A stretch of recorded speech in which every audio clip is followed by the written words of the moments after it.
দর্শক, নওগাঁর ভোটের খবর জানাচ্ছেন প্রতিনিধি রায়হান আলম। আমি এখন দাঁড়িয়ে আছি নওগাঁর রানীনগর সরকারি প্রাথমিক বিদ্যালয় কেন্দ্রে। এই কেন্দ্রে মোট ভোটার সংখ্যা ৩,১৩৮ জন।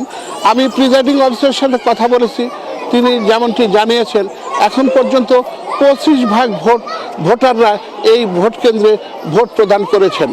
আমি এই কেন্দ্রে বিভিন্ন ভোটারদের সঙ্গে কথা বলেছি, তারা বলেছেন যে তাদের পছন্দের প্রার্থীকে সুষ্ঠু ও শান্তিপূর্ণ পরিবেশে তারা ভোট দিয়েছেন। এ ভোট সুষ্ঠু ও শান্তিপূর্ণভাবে ভোটাররা যাতে সম্পন্ন করতে পারেন সেজন্য সেনাবাহিনী, র্যাব, পুলিশ, আনসারের পাশাপাশি বিজিবিও মোতায়েন করা হয়েছে এবং তারা স্ট্রাইকিং ফোর্স নিয়োজিত করা হয়েছে।